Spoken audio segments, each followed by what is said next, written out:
ngapura dhateng kula menawi wonten kesalahanipun. Lan mugi-mugi pertemuan menika dados silaturahmi lan Allah paring kathah kenikmatan ingkang langkung saya kali. Mangkaten ingkang warga kula aturaken kula nyuwun ngapunten ingkang kathah boten saged.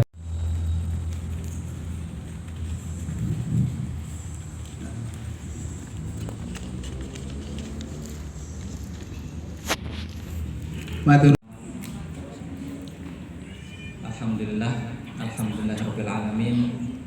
Wa bihi nasta'in wa ala umuri dunya waddin. Asyhadu an la ilaha illallah wahdahu la syarika lah. Wa asyhadu anna Muhammadan abduhu wa rasuluh. Allahumma shalli wa sallim wa barik ala habibina wa maulana sayyidina Muhammadillah.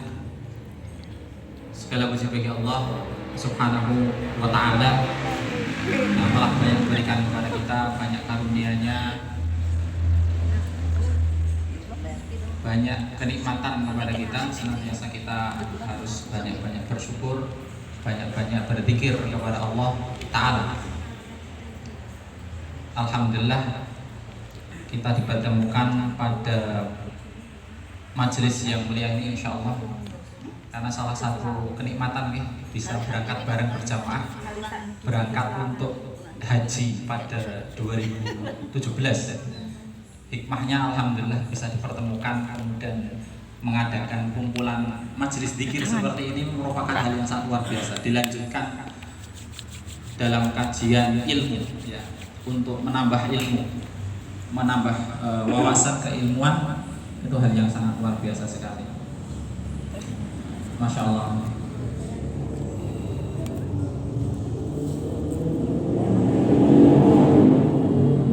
Dalam majelis zikir ini, dalam majelis yang mulia ini, ya saya diamanahkan oleh Pak Ustaz Rahmat untuk watawasau bil haqi, sama-sama watawasau bil haqi, watawasau bis sabr, sama-sama mengingatkan pada kebaikan. Kalau yang lebih kita kenal dengan tausiah tausiah ya. Sebagaimana Allah Subhanahu wa taala sebutkan, wa dzakir fa inna dzikra tanfa'ul mu'minin. Dan berikanlah peringatan, karena yang namanya peringatan itu bermanfaat bagi orang-orang beriman. Meskipun haji sudah berlalu, meskipun kita sudah selesai melaksanakan ibadah haji, akan tapi kebaikan-kebaikan dalam perkumpulan seperti ini perlu ditingkatkan, dan hal yang sangat luar biasa sekali, saling mengingatkan kepada kebaikan, saling berikan peringatan.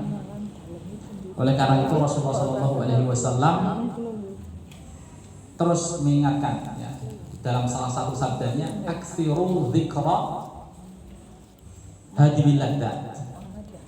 Aktsiru, perbanyaklah zikir, perbanyaklah zikir, dzikra hadimil laddat.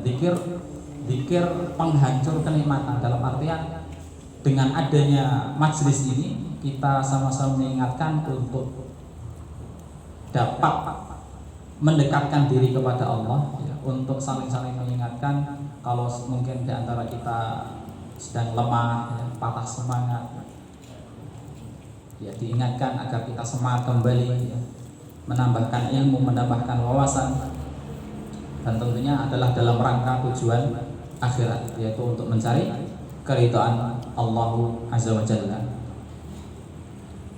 Mungkin apa yang akan saya sampaikan ini barangkali mungkin pernah disampaikan oleh para ustadz terlebih dahulu ya.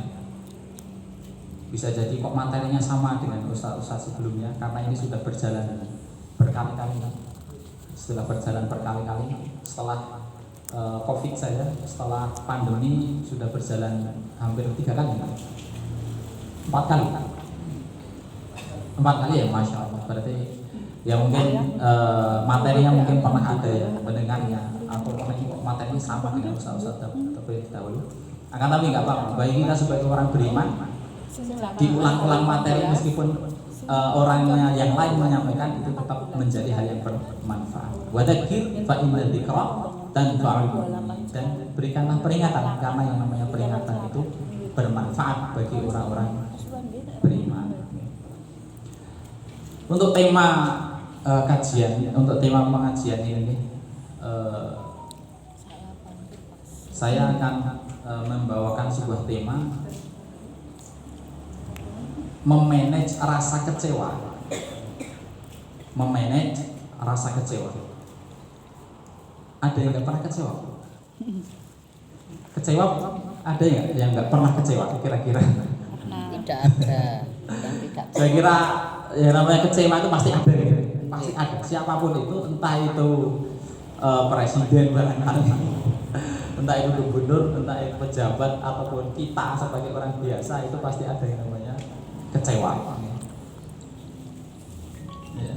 Apalagi dikecewakan, masya Allah.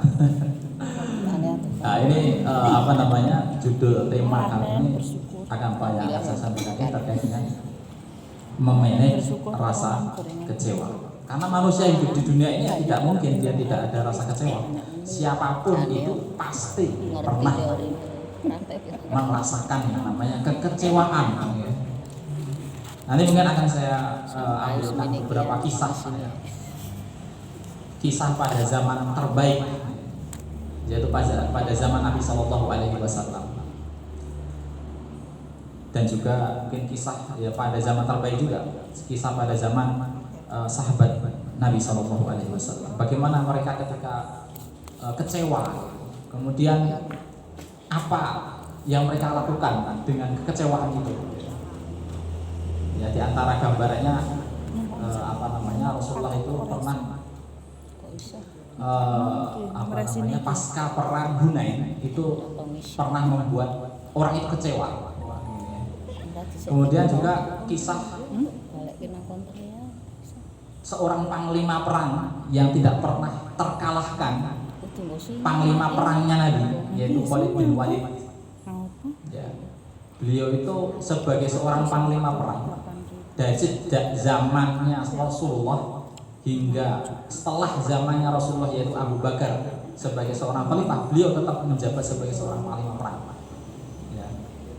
Kemudian pada zamannya pada zamannya Umar bin Khattab, beliau diturunkan yang namanya awalnya itu sebagai seorang panglima perang, ya.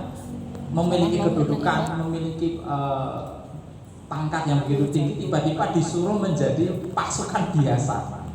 Nah ini ada kisahnya nih, insyaallah. Jamaah yang dimuliakan Allah Taala, ya seputar inilah insyaallah apa yang akan kita bicarakan terkait dengan memanage rasa kecewa. Yang pertama adalah sebagaimana ada pepatah Arab, ada seorang yang ahli bijak memperhatikan kehidupan ini, memperhatikan tingkah laku manusia. Entah itu dia sebagai seorang pejabat, entah itu dia sebagai seorang biasa, entah itu dia sebagai pekerja, entah itu dia sebagai seorang pebisnis, seorang kaya, seorang miskin, ya, seorang single misalnya. Dia pasti akan melewati 8 perkara. Dia pasti akan melewati 8 hal. Ini kata pepatah Arab, dan memang benar. Ya kalau belum melewati 8 hal ini, ya nanti tunggu saja, pasti orang itu akan melewati 8 hal ini. Apa itu? Pepatah Arab tersebut mengatakan, "Famaniyatun tajri 'alan nasi kullihim, wala budda lil insani yalqa thamani." Tamaniyatun tajri 'alan nasi kullihim. 8 hal yang pasti akan dilalui oleh manusia semuanya. Entah itu kaya, miskin, nggak punya, orang punya, ya, pebisnis, petani, pejabat, siapapun itu pasti akan melewati 8 ini. Wala budda lil insani yalqa thamani. Wajib bagi manusia itu pasti akan mendapati